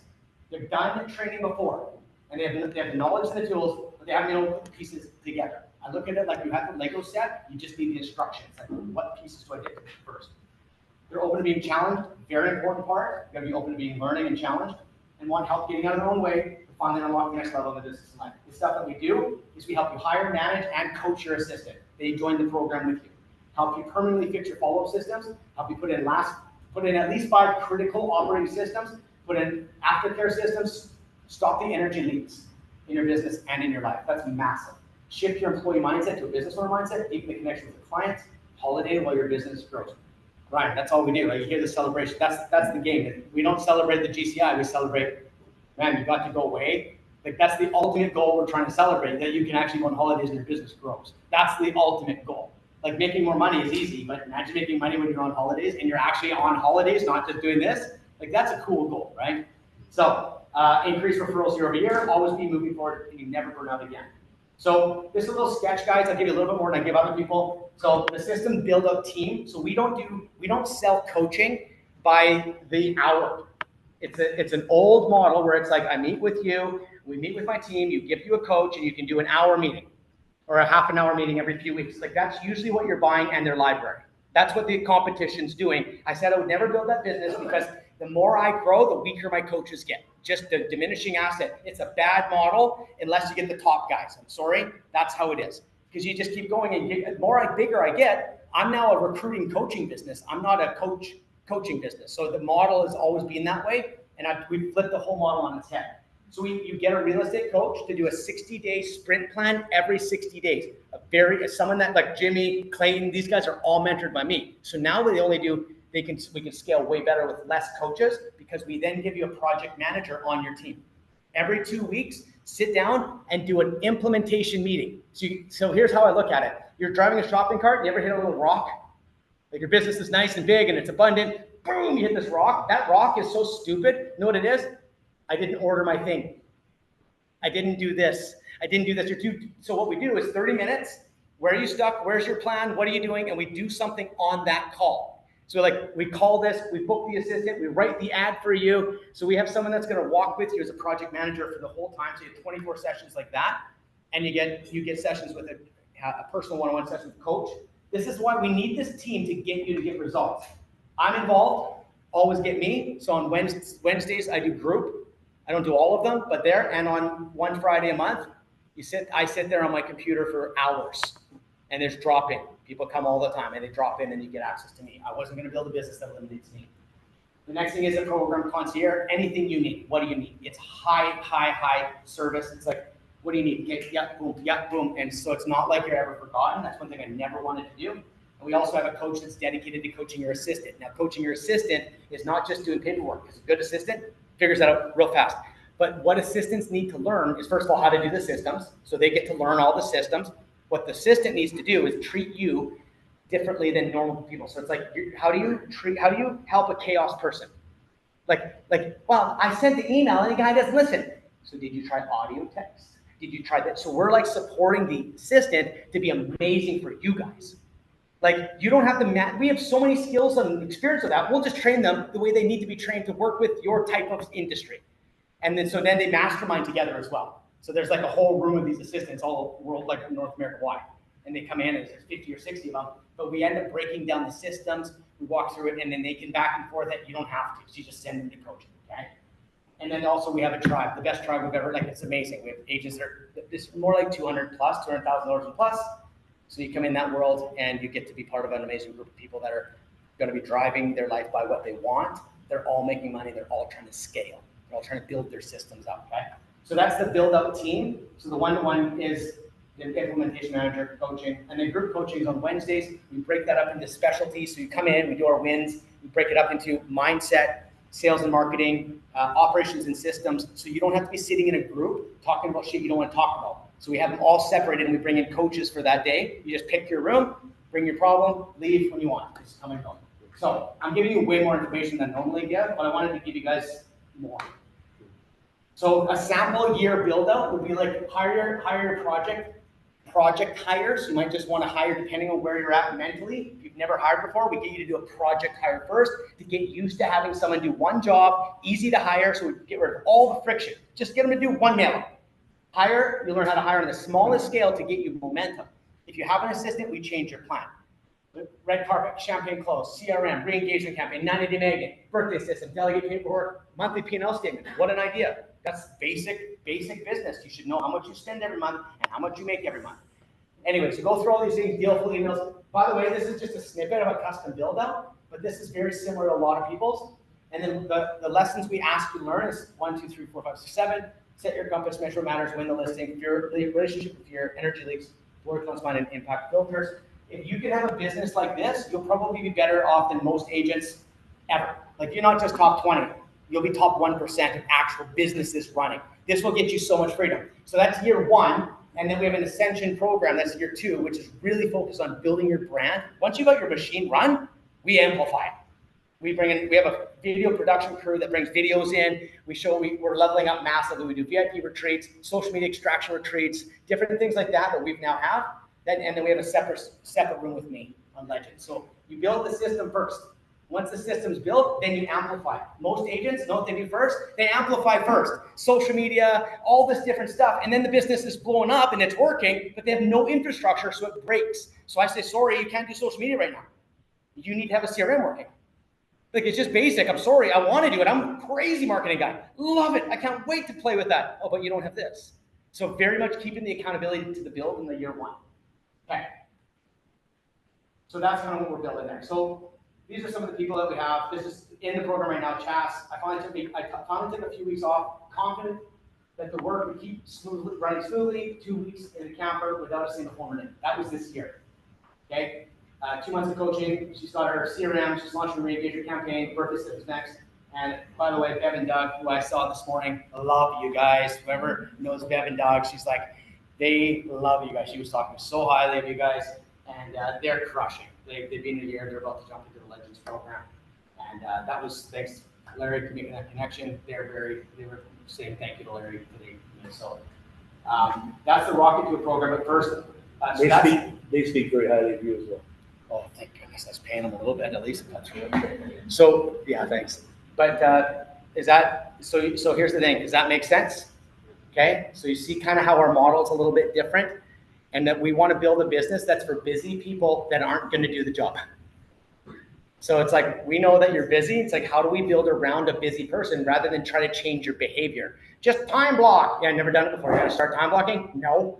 You're going to be chaos. So how do we build a coaching business? That's why we have a project manager. I put way more money into the infrastructure of my coaching company to get results. Because if I do one client at a time, and if you meet any single person that's ever gone through my program, my goal is that they would say, holy shit, this is real deal. It changed everything for me. And so I've been doing the same model one at a time. Same thing I want you guys to do with your clients. One at a time, blow their minds, deliver wild results. One at a time. It's way slower, but it's unbreakable. And there will be a day of critical mass going, it's the only option in the market. No one's doing this. It's the only one. And the conversation will eventually just become very big. That's literally science behind that. I won't break that down. But. Okay, next one. You guys good with that? Rocket fuel. So here's the thing, guys. Over the last few years, since I started, I've been helping agents launch, but it's not always been home runs. It's the hardest thing in the world. So if you're a team member, she's gone, but if there's a team, it's like, how do you get these guys to launch? See, I always had a thing in my head that said no one would do what I was willing to do. I'm an anomaly. So I built all these programs that would be sellable, so they would sign up and it'd be pretty good results, but not like my other program. So I constantly tried, and I said, screw this. I shut the whole thing down. I had Rocket Fuel for a while, and it was okay. We had some success, but I want it to be like home runs every time. How do we do that? And if I could solve that problem, I'm like, man, that would be good. So the Rocket Fuel program, me and Tim, who's a partner of mine, Tim did 50 sales in 1 year, his first year in Victoria, very hard market, and on Nanaimo, and I did like, I don't know, 80 some my first year. So we came together, we locked ourselves in a hotel boardroom and said, let's build a program that's impossible to sell, but it works every time. Because I said, what would you and I do, Tim? We said, we'd grind our face off. Like, there's no other way. We've determined at the beginning to launch someone, you grind your living face off and you just work all the hours, you talk to strangers, you knock on doors. Anyone in this room that's actually done well did that beginning, and we realized everyone's trying to avoid that. And I'm like, we're gonna lean into it. So what we did is we decided it's gonna be a launch program, and we're only gonna run it a few times a year, and we're gonna run it once. And if it doesn't work, we're killing the whole thing. So our first program we ran, we had 16 agents, but here's how we sold it. We said, this is going to be the hardest program you ever have because it's going to be wild accountability, and you're going to do the activity that actually works. So it's people that are desperate enough to do the work. And if someone, when we did calls to kind of interview, we application only. If you're willing to do the work for real and you want wild accountability and an amazing group of people to be with and do it together, then that whole group will be pushing the same way. Like, you can't have two people just sitting around doing nothing. So we talked about it. We're going to kick people out. Yep. We're going to kick people out too. And they're losing their money. We thought, how can we add the craziest things? So we built the program. It's 90 days. Okay. We have it's $5,000. So it's going to hurt. It has to hurt.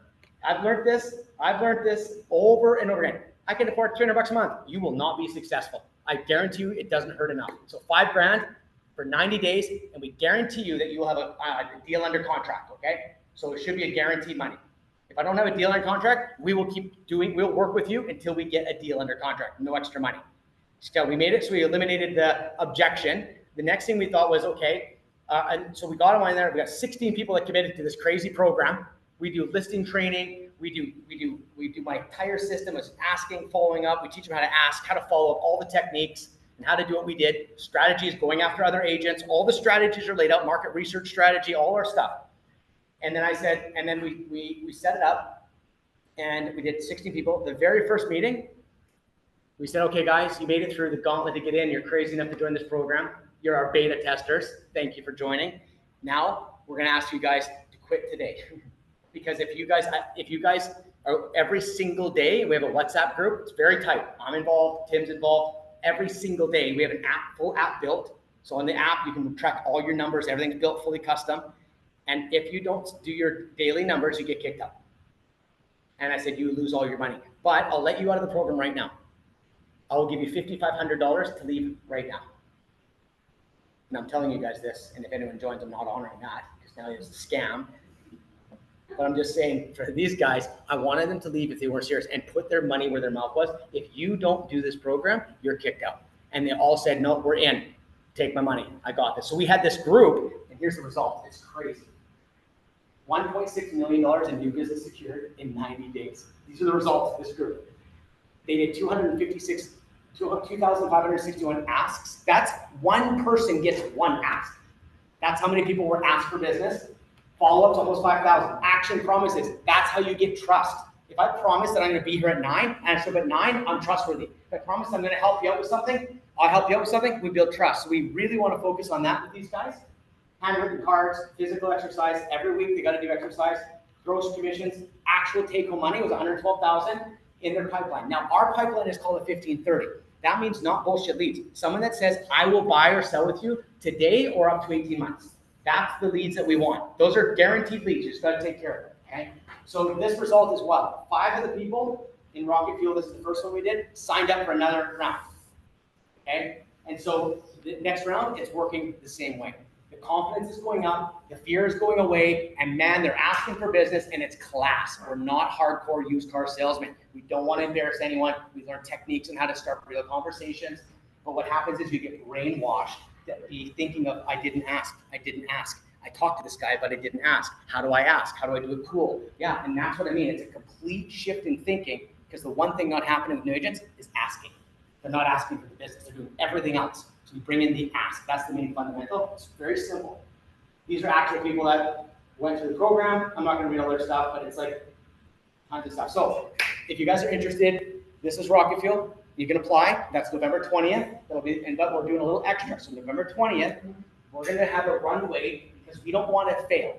So we don't want to go November, December, January. So what we're going to do is we're going to give an extra 6 weeks as a beginning runway, and then we're going hard January 1st. But we're not letting one in. November 20th is the doorway. But we're going to create a little bit of a nice runway, a little more lenient, and then we're going to hammer it in January. So January, February, March, you'll be sitting with deals heading into spring. Because we didn't want to be like, I don't want to be like, oh, we almost made it, we should have went longer. So we decided that this is the only time it's getting extra. So this is the coaching program that this is our main program here. So if you want to scan that books the appointment. Which is the best Yeah. Which is the best program for sort of new New agent? Yeah, definitely the Rocket Fuel. So this one here, you're gonna want to be the place where sales is not a big problem. Like if sales is like, I kind of got the sales going, then now it's time to scale, or you're kind of seeing all the sales coming. We want to make sure, because you're gonna have to hire an assistant, you got to put some money out. So this one here is going to take a lot more money than that one. And so this one, a lot of agents now, we've had people come from this one and they move into this one, just naturally. So they got the machine running, the sales done, and they move in. So if you're a new agent, but we don't take everybody, not all new agents are going to fit, because it's going to be grinders. Like it's going to be people willing to work. Do you have sales? You have sales and you want to scale? Yeah, then it's this. Yeah, because then it's like you're at the place where you want aftercare systems, you need to hire an assistant, you need to put in systems. This is definitely one. You have an assistant? Oh, amazing. Yeah, then that's this. Yeah, book on that one. So I'll let you guys do that. What? Any other last questions here, guys?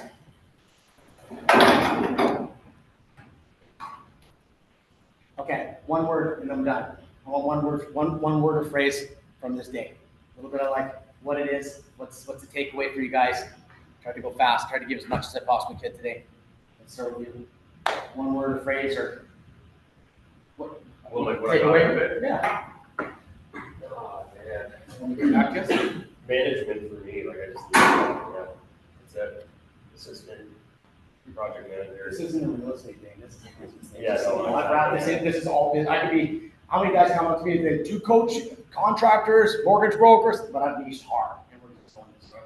Yeah. It's the same stuff. Every single small business guy that's a service based, that's on the tools in any way. Yeah. Because they're doing the job, like you guys are salespeople, but a plumber is plumbing, and how the hell does he do aftercare? How does he go get deals, like that stuff? Exactly. You need With the time. buckets, it's like spot on. Makes sense, right? I spoke at a business event this year.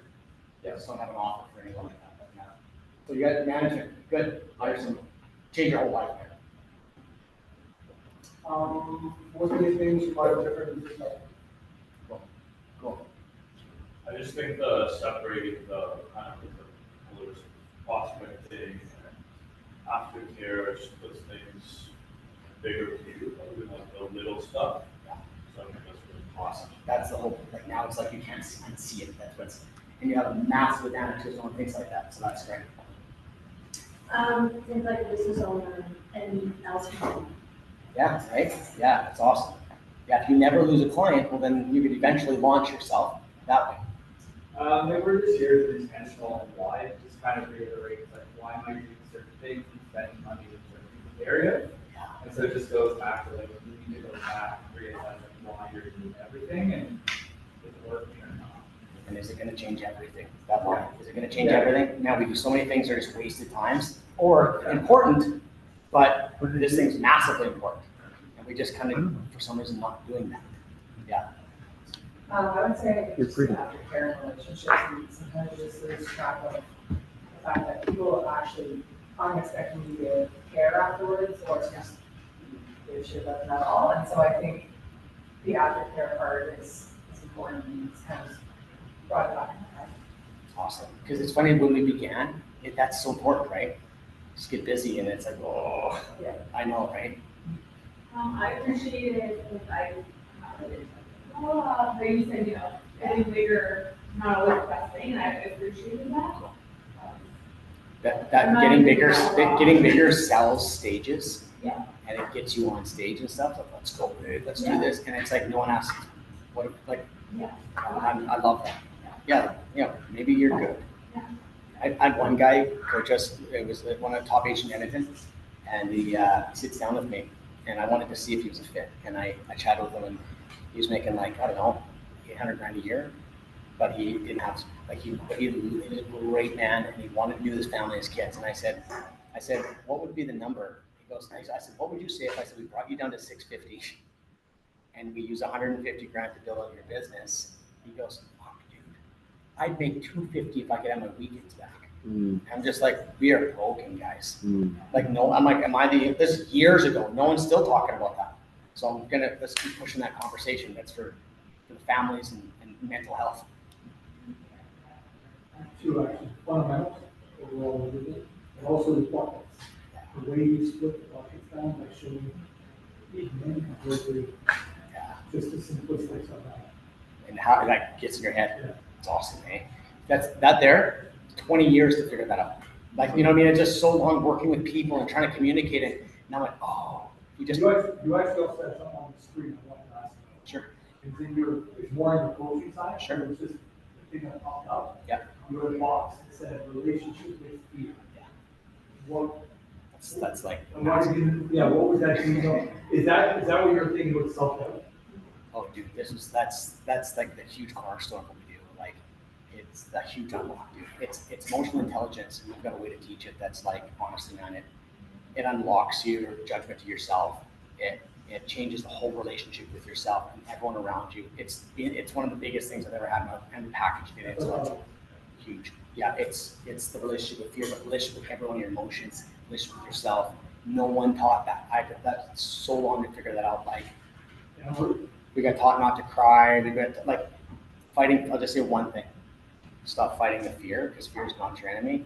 People are fight fear. Get rid of fear. Fear is actually something that's protected us.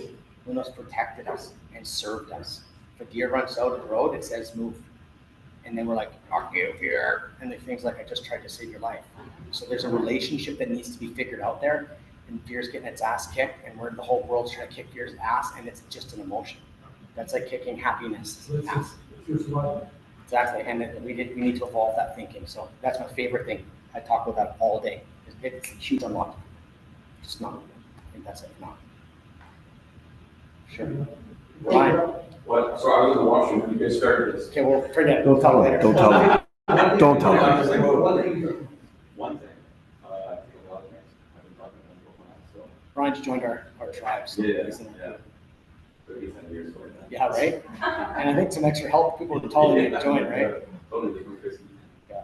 You'd be surprised. You'd be surprised. No, I think the biggest thing is obviously like, I'm driven, like, I have other businesses too, right? And this was just another means to an end, and I enjoy building things and then watching them soar. And it's got to a point where it's like, you've shown me over the years, just been watching you talking about it for 10 years ago, there's more to it than just work. I want to define who you are and stuff like that. So that's been my biggest thing I've learned from you, right? So. It's awesome. And by the way, you can't fix what's not broken. No. Right. You can't fix what's not broken. Yeah. That's why no one can fix you, because you're not broken. He's just inflamed. No, but Jen, some people listen, I know there's a lot of joking, but dead serious, dude. I'm so fucking broken, I thought, for all my life, man. I talk too much. I can't sit still. I can't fucking spell. Like the way I do things never fit into the industry. Every single place my whole life, if I was to go against everyone else, I'm a mess. But I realized that I'm not. And that was huge. Like, so you can't fix me either, dude. You know what I mean? For real. Like, it's more about figuring out who you are and how we can put you in the place of just dominating in your life and every level. But there's certain things that you just gotta like not do. And it's like when you do things you don't want to do, you're gonna think you're terrible. Like if I was to sit and do accounting all day, I would really think I'm a terrible person against all the accountants. I'd be like, I'm brutal. What's wrong with me? So it's like I'm not broken, and neither are you. And it's just a matter of let's put you in that, and you're not doing that, not doing that, not doing that, and then you just live in the magic, and you're like, you mean I don't have to be this person? Nope, you're not that person. Anyways, that's enough for that. Talk later. Okay, a couple more here. I agree with what a few people said. I like the idea that my dream doesn't have to necessarily make $1 million, which to me, there's just more to life than how much money I make, and I'm okay with a certain amount for myself. There's just more in value than just, I think you hear a lot. I'm gonna chip away at this industry just a little bit every time. It's like the best I can do because it's like giving permission to just go make 300 grand. Like 200 grand's a lot of money. Like I'm only 300. I only did 30 deals this year. I'm like, I just want to be like, are you fucking kidding me? 30 deals. Like, oh, it wasn't 40 like last year. Like it just this has got to stop. Yeah, it's crazy. They should learn how to manage money would be another thing. But anyways, Larry. Okay. Unless you're tired of me already, you've been listening to me for a long time. Yeah. So one of the things that I don't know if Ben actually knows why we're connected. Okay, here we go. I'll tell you why we're connected. We're connected because we actually get so excited and have so much fun. I want to know what we're made of. Got it, man. Then it's when you find when you're searching and not settling for what you're made of, the life is boring. We get bored easy. So we just we're always finding out what we're made of. And moving to the next thing. That's what we're I concur. And if I get bored, I'm trying something. I'll figure it out. Everything is a data. It's like, oh, how did I react to that? What do we do here? Okay, cool. That's what I'll try this. And you're learning about yourself. I'm just obsessed with that. I know. I'm broken. Remember? You're broken too. Maybe that's what it feels like, right? But we're not, obviously. Thank you. That's cool.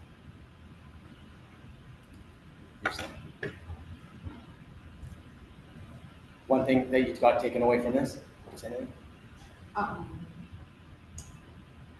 The importance of delegate and the importance to have a system because personally I know I don't have a system maybe I'm not doing as much, but I feel like I'm doing a lot because I was doing before my assistant everything myself.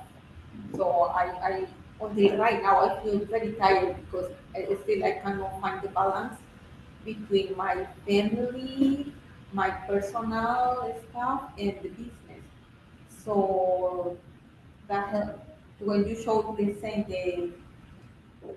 picture of the buckets, yeah, that's it's a aha moment like that. Yeah, that's why I feel how I feel right now. Yeah. In I'm so some glad. moment.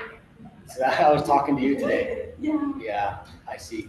Yeah, it's compassion that drives me because I just know. I did the business. I'm like, holy crap, you do everything. If you don't outsource that, man. When I see people doing it all themselves, it's like, yikes. But yeah, and then it's just this big mess of stuff we got to do every day, right? You scare me. Yeah, okay, fair enough. You scare me. Not the first time I heard that. Tell me why.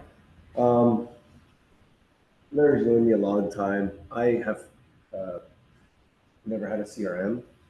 20 years in the business. Life is good. But someone like you scares me, man, because I'm like, I have done business the opposite of what I'm supposed to do. Relationship guy. I'm a relationships guy. It works. And all my relationship is here. It works. It's always worked. Until you want something else. Yeah.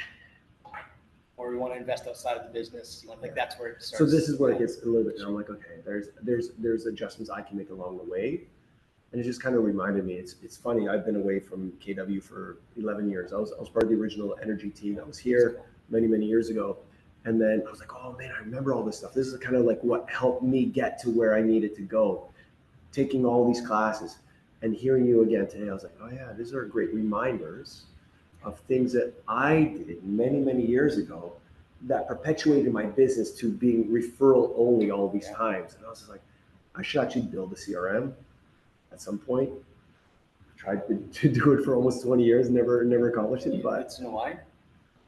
You can keep the pattern going and saying, this time I'm going to do it. Or just be like, I'm never doing it.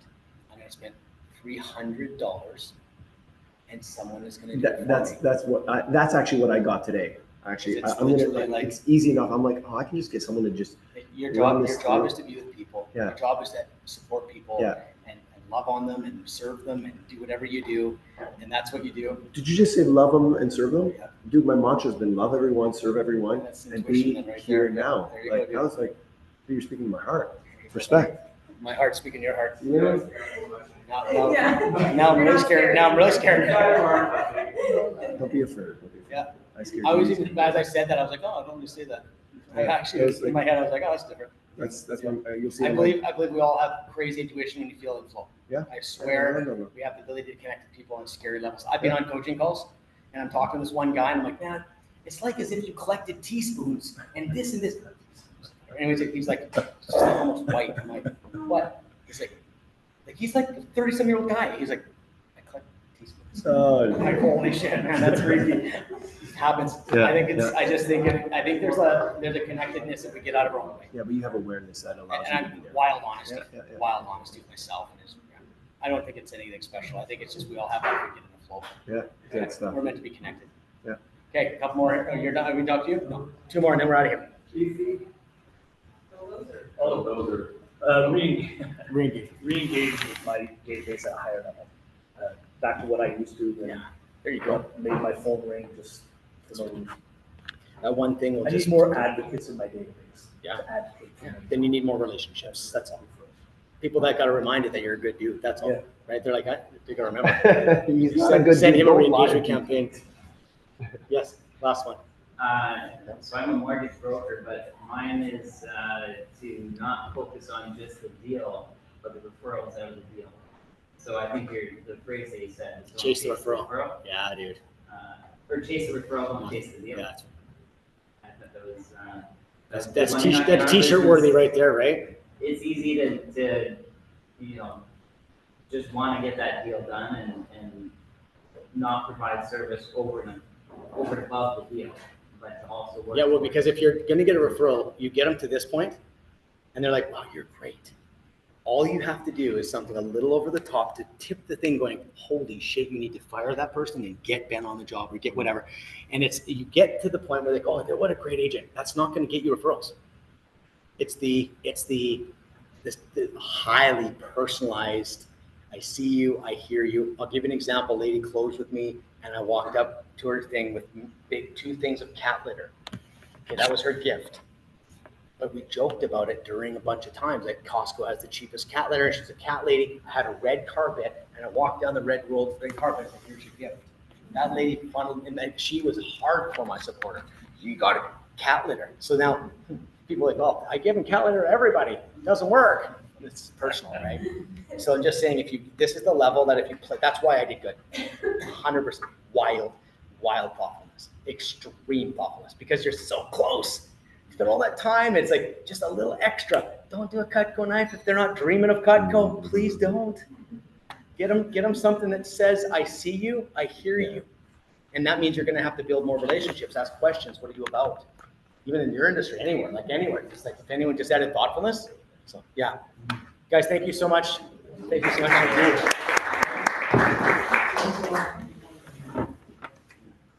We're done. How do I stop this now?